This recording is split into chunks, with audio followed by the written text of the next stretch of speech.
new updates today on that Toronto crash where a plane flipped upside down on the runway. Officials say only 2 of the 21 people hurt are now still in the hospital. And there were 80 people on board that flight from Minneapolis, 76 passengers and 4 crew members. Investigators are looking into what caused the plane to flip when it landed. And our Pinpoint weather team reported yesterday wind gusts around the Toronto airport were at 40 miles per hour. Toronto Pearson Airport Fire Chief says the runway was dry and there were no crosswind conditions at the time. Today, the airport's president said much of the credit to limiting the injuries goes to the flight crew. The crew of Delta Flight 4819 heroically led passengers to safety, evacuating a jet that had overturned on the runway on landing that was amidst smoke and fire. I thank each and every one of these heroes, every flight attendant and crew member on Delta Flight 4819. Canada's Transportation Safety Board is heading up the investigation. The NTSB from the United States will assist. Joining me now, Chief Transportation Correspondent, pilot herself, MayCay Beeler. MayCay, you've been flying here for 40 years or so.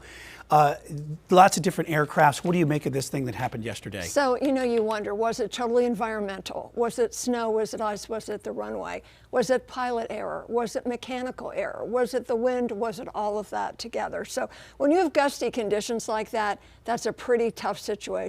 If the wind is steady and it's coming right down the runway, that's easy. A nice headwind's going to slow you down. You're going to have a nice soft touchdown. If you have a tailwind, it's going to increase your airspeed. You're going to use more runway. But if you have a crosswind, they say now there was no crosswind, but there was evidence of very strong crosswinds, and that's when the wind is at 90-degree angle to the runway. So if you don't correct for that, the airplane is going to veer off to the other side of the runway. So we have to steer the airplane to stay on the center line. So a lot of work goes into a crosswind. Now a steady wind is okay. We know the wind is steady at 15 or 20 or 30, but it gusts, that's unpredictable. It can come and go when you're least expecting it, and it can veer in direction. It can be variable, so it's kind of a gamble. We've seen some of the videos here while that it was a hard landing that had, especially on the right side, where it looked like maybe they came in late on the runway, a little steeper altitude, but that wind gust really affected how you're coming in, but you have to account for that as a pilot when you're landing. Yeah, absolutely. It does look like the airplane was on a nice stable approach coming down, but unfortunately landed, according to video and according to experts, it landed really hard. And then the right gear collapsed, the wing hit, the left wing was still generating lift, so the airplane turned over.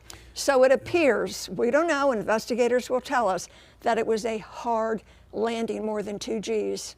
And it's interesting too, though, is that as a pilot yourself, you've had to make these type of critical decisions in split seconds when you're making a landing like that. So the pilots definitely were under a lot of pressure when this happened. A lot of stress. They are trained for that. But if there was a big gust that hit at the last minute and you're really close to the ground, it can spell disaster. If it's up here and you've got more room, if you have time to make the decision, I'm going to go around. We're trained to go around. But if everything was set up and at the last minute, boom, there's not a lot of time to react. So we don't know what happened. It doesn't look good. Was it pilot error? Was it the wind? Was the runway contaminated? When we say contaminated, we mean, was there ice on the runway? Snow. Water could contaminate it, but they said it was dry. But we saw from the video there was snow blowing over the runway.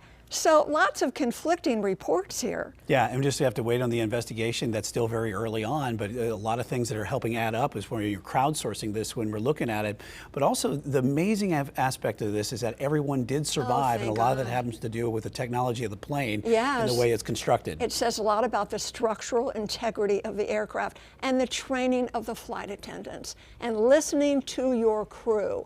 When they tell you to do something, leave your bags and get off the plane, get off the plane. And folks, I learned this from the Sullenberger Aviation Museum, stories that I did, the Miracle on the Hudson passengers. Keep your shoes on.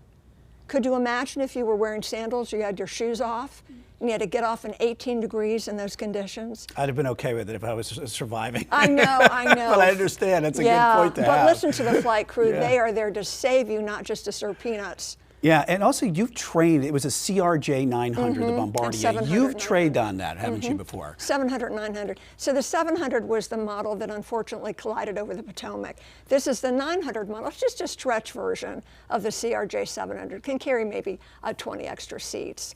So basically the weight is different, the planes fly the same. So again, it comes down to decision making.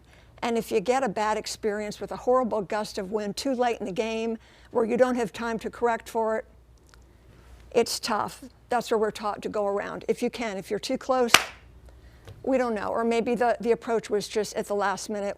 Oh, I'll tell you what, typically we come in, we're descending about 500 feet a minute, certain distance from the runway, we level the plane off, and then you slowly bring the nose up so the main wheels touch down. Flaring. We call it flaring or rounding out. So apparently the plane came in and it just flew into the ground. Well, it's just amazing that everyone survived on that. Yes. Thank you for your insight and perspective. Yes, and we're not judging. On We're this. going to let the Yeah. NTSB decide. We thank God everyone's okay. Absolutely. Yeah. All right. Chief Transportation Correspondent, pilot herself, MayCay Beeler, thanks.